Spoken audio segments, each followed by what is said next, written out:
Hello, everyone, and welcome to today's webinar. Thank you all so much for joining us. I'm so excited to have you all here with me today to dive into this awesome topic. I mean, bittersweet in a way because we're saying goodbye to third-party cookies and hello to first-party data, but I can't wait to dive into this. I know there's tons of questions around it, so it's going to be a really great presentation. We also have an even better guest speaker on to join us for Q&A at the end, so really excited for that. And again, give yourselves all a pat on the back for showing up today for your marketing. With that, I'm going to dive into a couple of housekeeping items for today's presentation. So just to note that this webinar will be recorded, so you don't have to worry about taking notes or anything like that. You'll get a copy of the presentation and the recording in your inbox later today. Also, friendly reminder that you can easily access all of our webinar recordings on the Local IQ or WordStream YouTube channels. So if you'd rather watch the recording on YouTube, you can find the recording of this webinar there and all of our past webinar recordings as well. As I already alluded to, we have a really in-depth Q&A session always at the end of these webinars if you've attended in the past.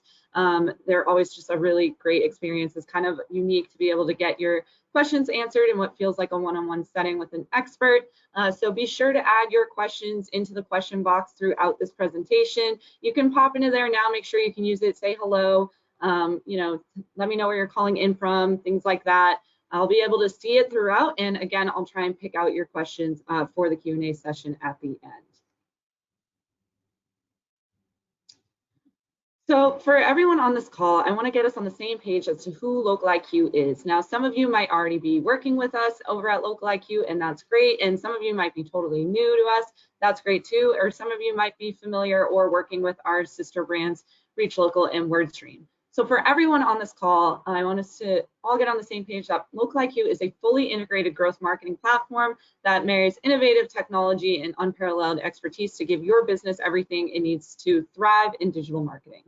I'm already seeing lots of hellos come into the chat. Thank you for that. And a few more questions about recording. So just again, a friendly reminder that this will be recorded and you'll get the materials in your inbox along with a copy of the slides later today and can find all of our webinar recordings on YouTube. So how exactly does Local IQ help small businesses thrive and prosper in digital marketing? Well, technology is at our core. So our platform runs on proprietary optimization technology powered by AI, informed by over 1 million Local IQ campaigns that you can't find anywhere else. We also give all the tools that you need at your fingertips to put time back into your day. So instead of focusing on the menial tasks of marketing, these tools help you streamline that so you can focus on running and managing your team and your business. And then also, we've been in the digital marketing game for well over 15 years, which if you think about the age of digital marketing, it's really like not too much older than that. So we've really been through all of the ups and downs, platform changes, and ebbs and flows of the landscape over the years. So we're here to tell that story. Something we're really proud of here at Local IQ is that we are a premier partner with all the major advertising platforms. Now, this isn't just given to any marketing platform out there. We have to prove clear campaign success for our customers. We have to hit a rigorous set of requirements and demonstrate thought leadership and expertise within the digital marketing community. So a little bit about me, your host and facilitator and speaker for today.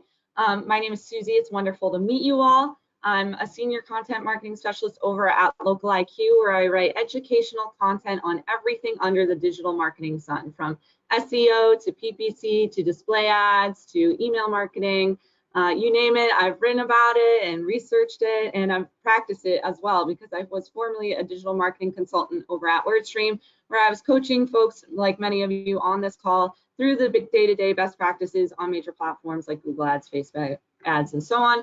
So I took that real life experience and applied it to the educational content that I create for Local IQ and WordStream today. A fun fact about me is I'm based out of Boston, Massachusetts. I actually just moved to Salem, Massachusetts, which is infamously home of the famous Salem witch trials. And actually, if anyone is familiar with the movie Hocus Pocus, I know we're still a little ways away from Halloween, but I actually live right up the street from the real house in that movie. So little fun fact, because I just moved here. You can find me on LinkedIn and Twitter. I do occasionally share out important articles advertisers should be aware of and so on. I also want to acknowledge that we are going to have a guest on today. If she can make it, Katya. is on today, and we're really excited to have her here. She's the Vice President of Product Management over at LocalIQ and a former campaign manager from LocalIQ. She has years and years and years of experience in the industry and in the business. She's based out of LA. You can find her on LinkedIn as well. Super knowledgeable person about everything under the digital marketing sun. So we're really honored to have her here. So a common question that we get asked on these webinars, because they do fly by, is where can you spend more time with the topics that we cover on these webinars? Like maybe you need to just kind of sit with, a few ideas for a little bit, see things broken out. Definitely, I highly recommend navigating over to the LocalIQ or WordStream websites and checking out our blog. We consistently post on our blog about all of the topics that we discuss in these webinars. So definitely check that out if you have more questions, want to spend more time with anything. Also, be sure to follow us on social media if you want to attend more webinars like this in the future, or if you want to just be aware of any sort of like platform updates. We do alert advertisers about those types of things. Also, any important articles, notes, we do industry studies and reports as well. So definitely check us out. You can find LocalIQ on LinkedIn, Instagram, Facebook, Twitter, or X as we're calling it now. And again, there is our YouTube channel as well. So just type that into YouTube and you can find all of our webinar recordings on there as well. And then over on WordStream, you can find us on LinkedIn, Facebook, Twitter, or X, and YouTube as well. So if you've attended any of our past webinars, I love to keep my attendees on their toes.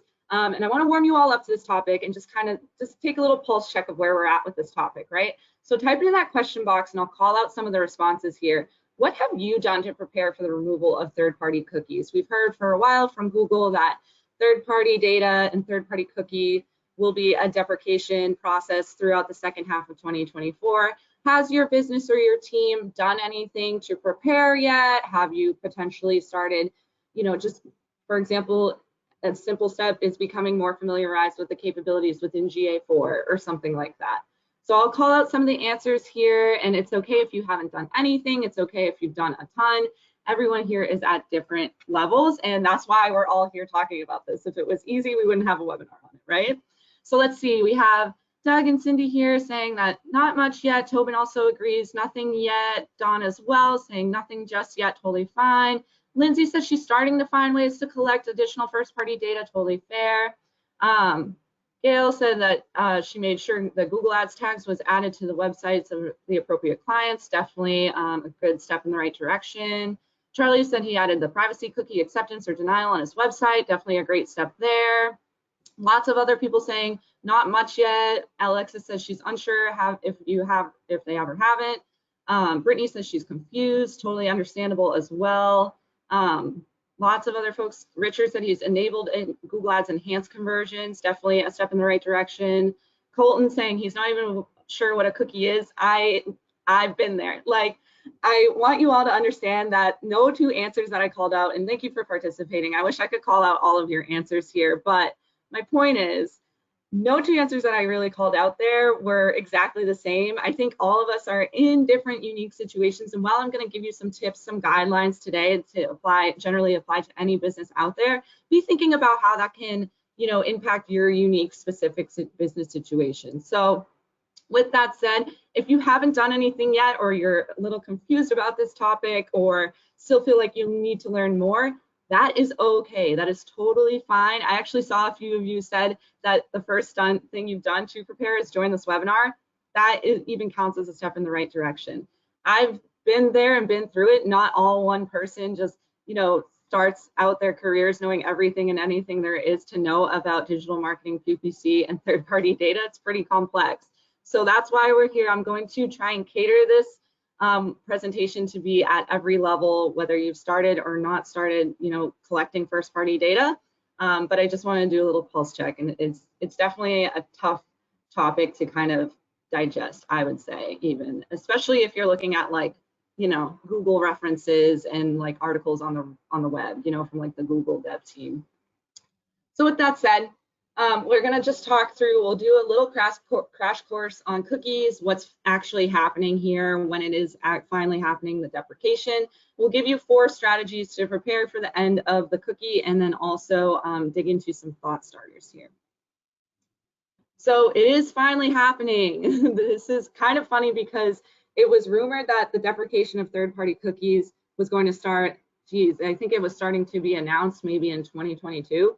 So it's been a few years now of us hearing about this from Google and other platforms, but we haven't yet actually seen it be implemented. And I think a lot of advertisers or marketers out there, you know, and even the folks that I've worked with for sure, feel like or felt like for a long time that they had time to kind of just still lean into potentially those third-party cookies or, you know, again, gather other solutions. So definitely something to be thinking about. It has been kind of a up and down journey with Google because they have changed the date a few times.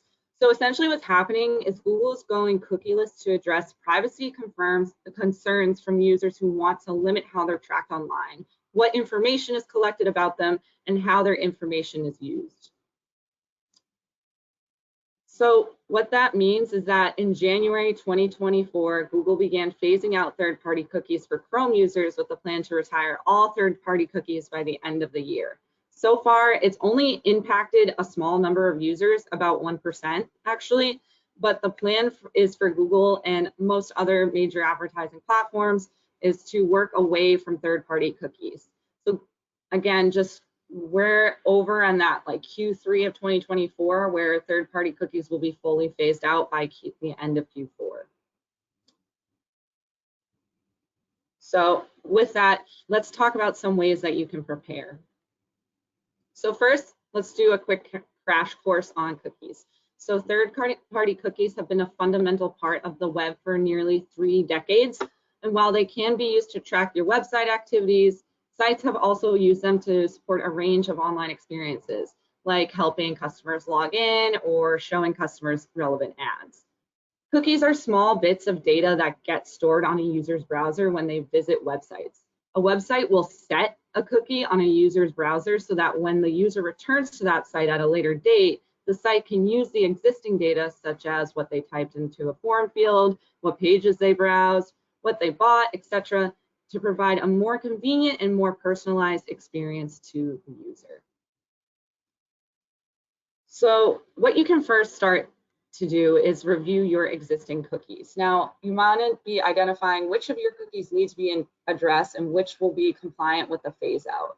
So you could be potentially looking at, for example, the Google Privacy Sandbox has some information and some tools on there. So again, you can see what cookies you're actually implementing onto your website to track data so far, and then see what might be first party versus third party. That's probably a good start. And then understanding, okay, well, what if it is third party? What could I do to change that into like a first party data collection initiative instead? And I'll get to that, but just kind of explaining that process there if that helps. So you want to be embracing first party data. That's essentially your solution, right? Because you won't be able to use third party data. So instead, you're going to be focusing on first-party data. Now, first-party data is data that businesses collect via consumers' interactions with its properties. So it's data that you hold as a company that you can collect, and it's your own private data. So if you own a website, any of those actions on there, you can track internally for your own internal purposes. That is, for example, first-party data. So you're taking data collection into your own hands. Now, for example, one example of how we do that here at Local IQ is we collect customer data through chat. Outside of form fills, live chat on a website can be a great way to connect with customers while they're also collecting their info. So the user would directly provide their information to a company. It's not inferred or shared through a source that's external to the interaction between the brand and the customer, like a Google Pixel might be. So with that being said, here are some ways that you can start collecting first-party data if you haven't yet collected it. So first, you might be thinking about utilizing lead gen campaigns. So for example, some lead gen campaigns could be like a lead gen goal in a campaign on a Facebook ad campaign, LinkedIn, or Google Ads. You could also make sure you're driving adding questions into forms, customizing your forms. There's a lot of customization options within forms on Facebook ads and Google ads that you can add. You can even add like conditional formatting too to further qualify a lead. So just be thinking about how you can, just make your forms as efficient as possible to be collecting data from customers. You can also try testing out other ad platforms and other ways to reach users without having to rely on third-party cookies through Google Ads. For example, you could reach users on Spotify, X or Twitter, TikTok, Hulu, or so on with OTT advertising as well, or over the top.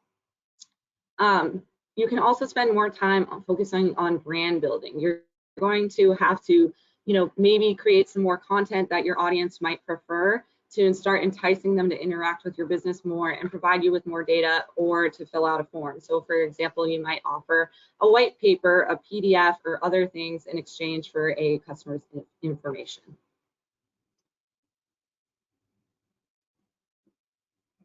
So how can you use first-party data the right way on advertising platforms? Well, it's time to focus on gathering data through a first-party relationship and leveraging it in your accounts for more accurate audiences and performance tracking. So for example, you might do a customer match or an audience upload with the goal of audience generation and targeting.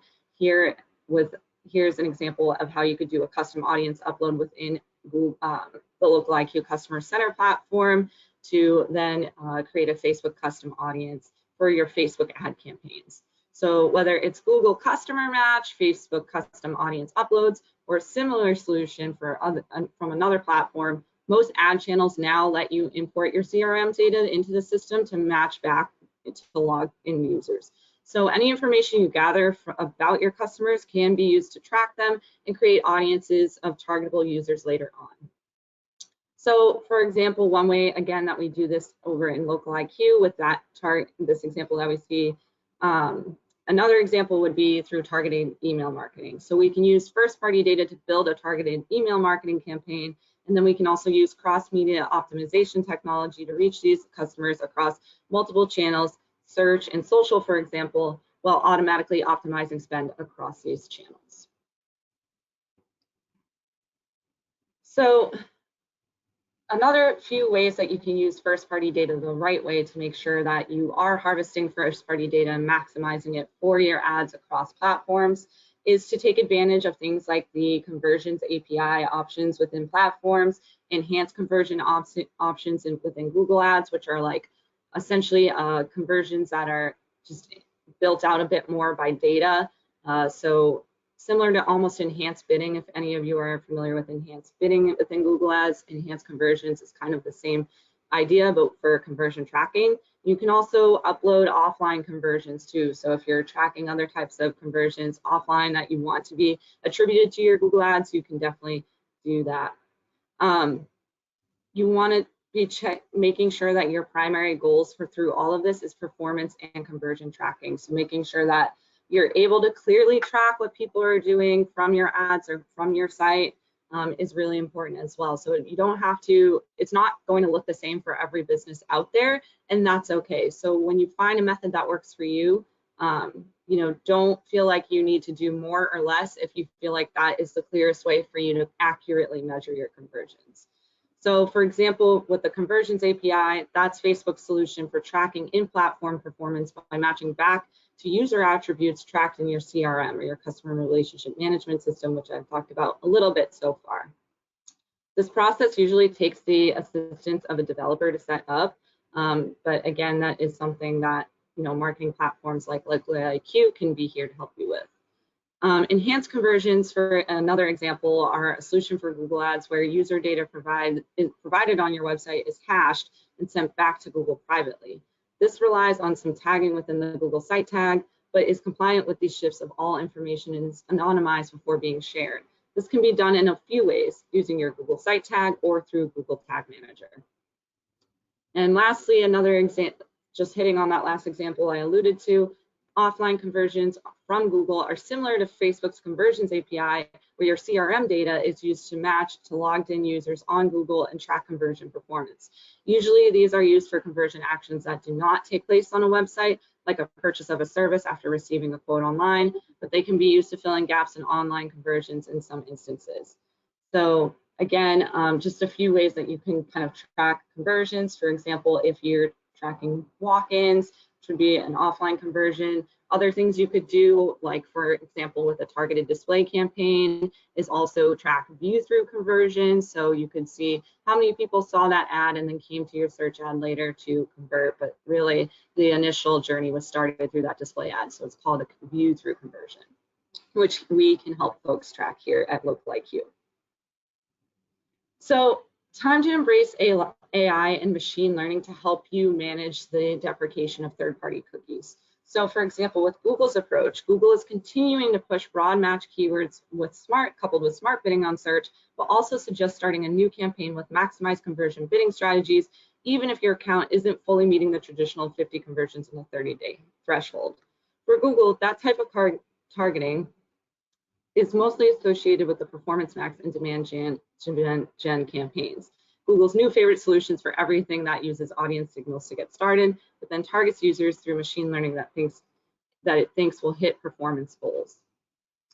Meanwhile, for Facebook's approach, Facebook is also pushing its Advantage Plus audience targeting. We do have a few articles of Advantage Plus audiences on the WordStream site, but essentially this is targeting where advertisers suggest interests, behaviors, and demographic data that Facebook uses as a guide, but willingly goes beyond to meet campaign and ad set level objectives.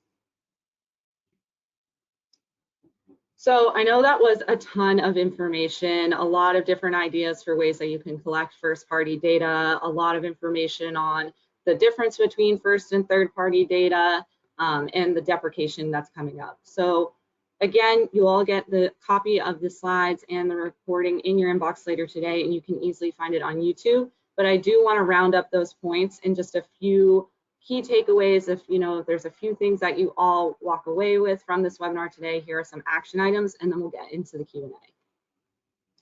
So a few thought starters for us to keep in mind here. For the end of cookies, or the end of the cookie, as in third party, here's what you need to know.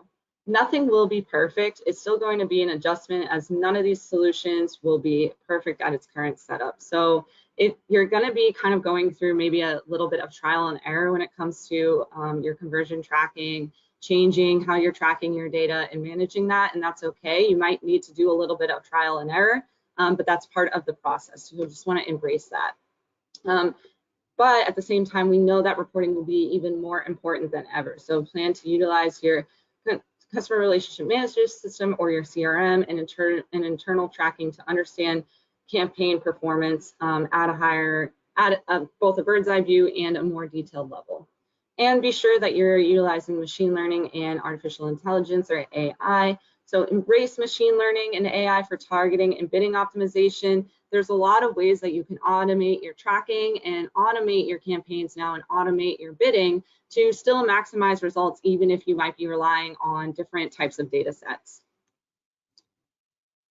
So tons and tons of questions coming in here. And as we jump into the Q&A section, if you feel like I'm seeing a lot of questions coming in about specific scenarios within specific businesses, specific situations. So if you feel like you have more questions and want to get your questions answered on a one-on-one setting at a time you're choosing to, get a free digital marketing assessment and really understand what's going on and how you can better, track your third-party cookies, definitely make sure you hit yes on that poll. We're going to leave that poll up on the screen for the remainder of the webinar. So this switching into solely just an audio portion. So once you answer that poll, you can sit back and relax and just listen in as we move into the Q&A. And with that, I want to invite Katya to come off mic, because we're going to jump into some questions, and there are tons coming in for you, Katya. If you haven't yet submitted your questions, please put them in now, and I'll try and pick as many as we can for the time allotted to have answered. Katya, can you hear me okay? Yes, can you hear me? Yes. Thank you for joining perfect. us again. It's such an honor. Yes. Yeah, so while we wait for people to enter their questions, I do have one question for you that I wanted to ask about how this whole third-party cookie deprecation is impacting LocaliQ. Google's obviously a huge part of our business. So what is this change looking like for the campaigns that we're running? It's a great question and a good place to start too. The fact is that impact to search business for us is minimal, given that we do not use third-party cookies for any aspect of our operations. But what is changing is that we're leveraging more and more first-party data wherever available. So what we do for search, since that was your question, we use the first-party data that we collect through paid ads that the clients run with us.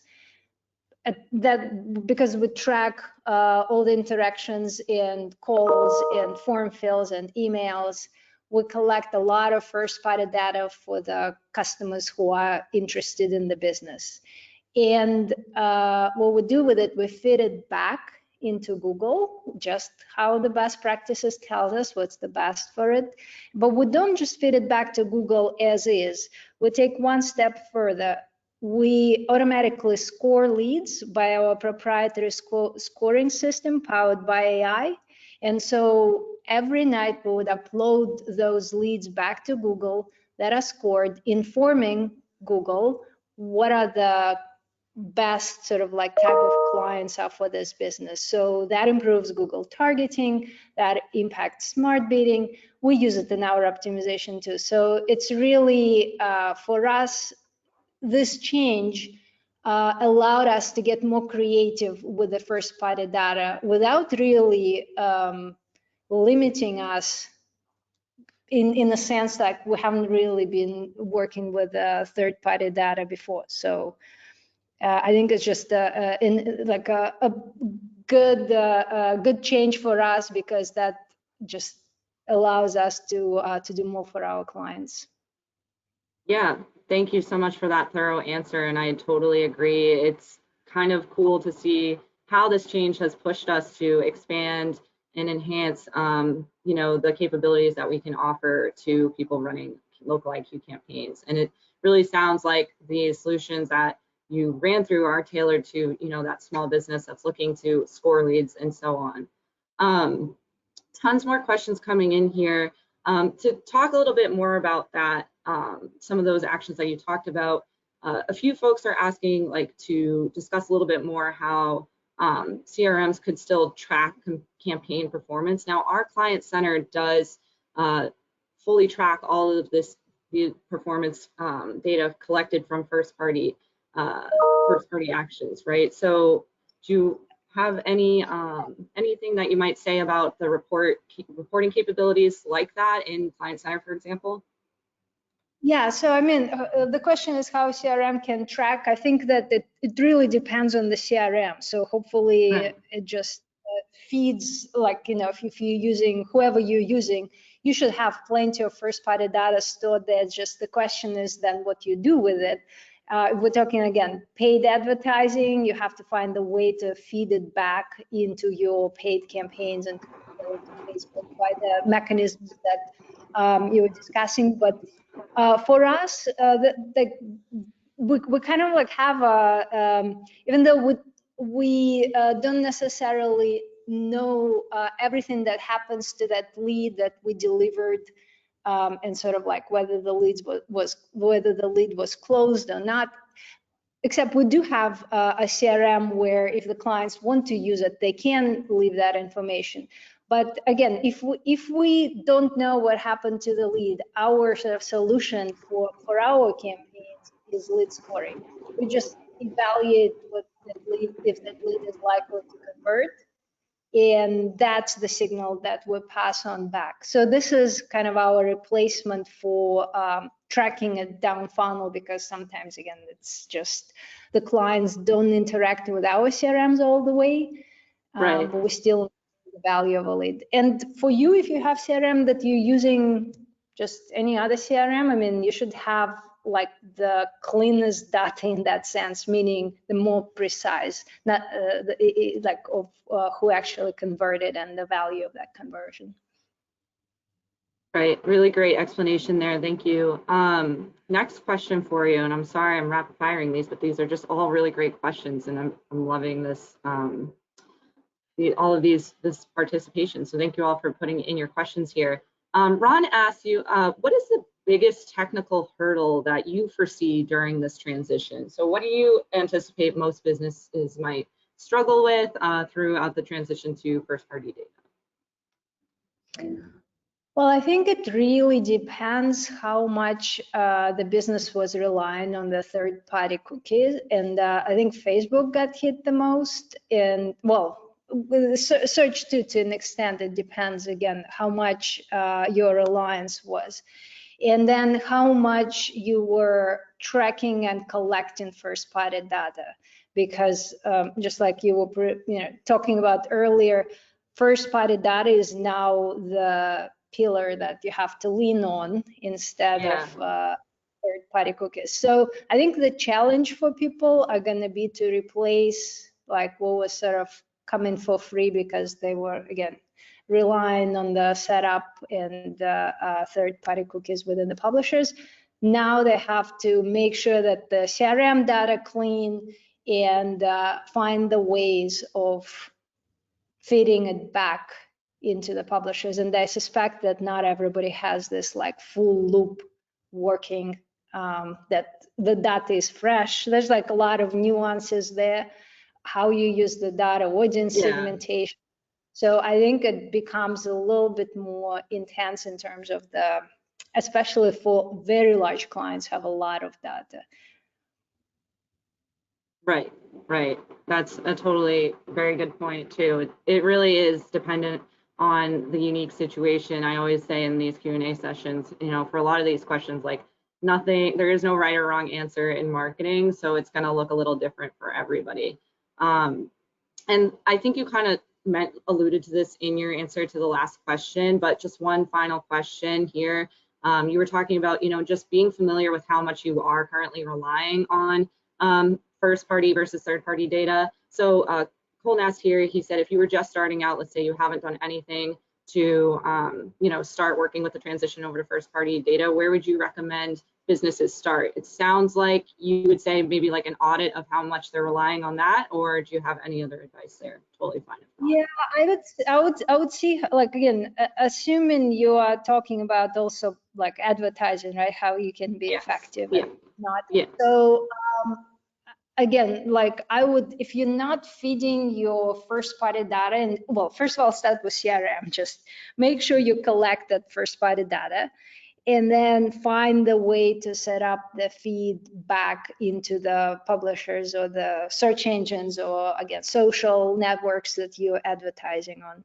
The more data you give them, the better your campaigns will become. Because if they can't rely on the third party data, they have to like now know who are your best clients so that they can do better targeting on your behalf. That comes, again, a little more nuanced, like the types of bidding that you would want to experiment with. But I would start, I mean, again, the more data you have, the better campaigns will run, because that's where all the publishers are going. The AI-powered advertising is now, but the more data you give to AI, the better it runs for you. And so that's my advice, to make sure that you understand your customers, you collect the data, and you find the way to feed it back into Google through Zapier, or I mean, again, or Facebook through different, you can probably read it up, but again, it can get a little technical. 1000%. I love that answer. And I'm sorry, I know I said last question, but someone else just asked a really great question. So I think this would be a great way to round it out. And I think you kind of already maybe answered this a little bit, but just if maybe we could get a little bit more explanation here. Keith asked, if a business gathers first-party data from other tracking companies besides LocalIQ, is there a way to feed that data back to LocalIQ to use in campaigns LocalIQ is running for the business? Yes, because they can provide data, right? Exactly. Yes, we have some integrations, and again, it may take just a little bit like initial setup, but we can take this data and pass it on. It is possible, and we would supplement again the first party data we collect from paid ads with the client's data. But this is something that I guess like just not as mainstream, because a lot of our clients, believe it or not, don't have too much of the data, so we're sort of acting on their behalf. But if you have your own, talk to your sales rep or account manager that you're working with. And if you're already our client, we can figure it out how to help you too, so we can ingest your data and pass it on to the publishers. Great answer. Thank you so much, Katya. It's been such an honor. I know I learned so much. For everyone on this call, thank you so much for joining us. Tons more questions coming in, a lot about specific situations. So again, if you haven't hit yes in that poll and you have more unique questions there, definitely go ahead and do that. Again, reminder, you'll get the materials in your inbox later today, and you can easily find the recordings on our YouTube channel. We do these webinars twice a month, so we have another one coming up on July 25th, so keep your eyes peeled for that. Again, Katya, thank you. Thank you all, everyone, for joining, and I hope you all have a wonderful day. It's great. Thank you. Okay. All right.